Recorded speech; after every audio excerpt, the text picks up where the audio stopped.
2030 সালের এসডিজি লক্ষ্যমাত্রা অর্জনে আমাদের অগ্রগতি, কোভিড পরবর্তী সময়ে নিয়মিত টিকাদানে মারাত্মক পতন এবং হামজনিত ইমিউন অ্যামনেসিয়া এর শরীরবৃত্তীয় ঝুঁকি, এসব উদ্বেগ একেবারেই যথার্থ। তবে মাননীয় প্রধানমন্ত্রী জনাব তারেক রহমানের নেতৃত্বাধীন বর্তমান সরকার স্বাস্থ্য খাতকে অগ্রাধিকার দিয়ে বিষয়টিকে সর্বোচ্চ গুরুত্ব প্রদান করেছে।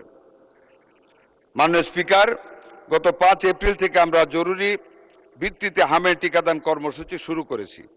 পূর্ববর্তী সরকার সময়ের ব্যর্থতার কারণে ভ্যাকসিন সরবরাহ ব্যবস্থায় ব্যাঘাত এবং অন্তর্বর্তী সরকারের সময় ক্রয় প্রক্রিয়ায় বিলম্ব এবং ব্যর্থতার কারণে সম্প্রতি ভ্যাকসিনের ঘাটতি তৈরি হয়েছিল, এটা সত্য। ভবিষ্যতে এমন পরিস্থিতি এড়াতে এবং পূর্ণ স্বচ্ছতা নিশ্চিত করতে বর্তমান সরকার জরুরি আর্থিক ব্যবস্থা গ্রহণ করেছে। কোভিডকালীন এডিবি এশিয়ান ডেভেলপমেন্ট ব্যাংক মহামারী তহবিলের অব্যবহৃত 604 কোটি টাকা আমরা হাম, রুবেলা সহ জরুরি ভ্যাকসিন ক্রয়ের জন্য এরই মধ্যে পুনর্বিন্যাস করেছি। উন্নয়ন অংশীদারদের সাথে বিশেষ করে ইউনিসেফের ক্রয় ব্যবস্থার মাধ্যমে সমন্বয় জোরদার করে দ্রুত ভ্যাকসিন সরবরাহ পুনরুদ্ধার করা হচ্ছে, যেই কারণে আমরা ভ্যাকসিন আগামী সারা দেশব্যাপী 15 দিন এগিয়ে এনেছি। মাননীয় স্পিকার, আমি এই সংসদকে আশ্বস্ত করছি যে ভ্যাকসিনের মজুত এখন স্থিতিশীল অবস্থায় রয়েছে এবং ইপিআই বিশ্ব স্বাস্থ্য সংস্থার মানদণ্ড অনুযায়ী কোল্ড চেইন ব্যবস্থাপনা বজায় রেখে ভ্যাকসিন সংরক্ষণ ও পরিবহন নিশ্চিত করে আসছেন।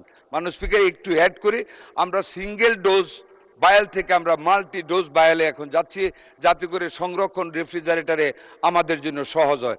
এখন 10 ডোজ পার বায়ালে আমরা যাচ্ছি, not in single dose per bowel নিশ্চিত করেছে। ভবিষ্যতে এই ব্যবস্থাপনা জোরদারে সরকার কাজ করে যাচ্ছে। এছাড়াও ইউনিসেফের মাধ্যমে 419 কোটি টাকার ভ্যাকসিন ক্রয় প্রক্রিয়া চূড়ান্ত পর্যায়ে রয়েছে।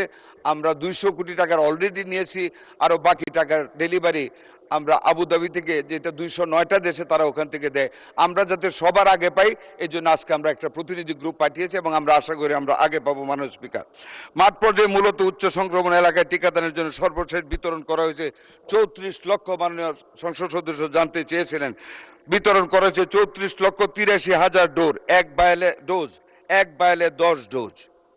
হাম রুবেলা ক্যাম্পেইনের জন্য গ্যাভি এর মাধ্যমে সরকার সর্বমোট প্রায় 2,19,00,000 ডোজ টিকা আমরা পেয়েছি।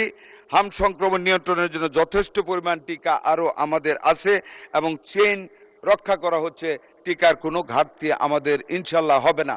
যেই ঘাটতিটা মোকাবেলা করেছি তার সম্পূর্ণগত বিগত কেয়ারটেকার সরকারের এই ব্যাপারে কোনো গুরুত্ব না দেওয়া এবং ফ্যাসিস্ট সরকারের সম্পূর্ণ ব্যর্থতার কারণে, লুটপাটের কারণে টিকা ব্যবস্থার কার্যক্রমের চেইন রক্ষিত হয়নি এবং সরবরাহ নেয়নি, যেটা আমরা আল্লাহর রহমতে আল্লাহর উপর ভরসা করে বলি, আমরা আমাদের মাননীয় প্রধানমন্ত্রীর গতিশীল এবং বিচক্ষণ নেতৃত্বে আমরা এরই মধ্যে বাংলাদেশের 18 থেকে 20 কোটি মানুষের শিশুদের জন্য টিকা সংরক্ষণ এবং সরবরাহ নিশ্চিত করতে সক্ষম হয়েছি।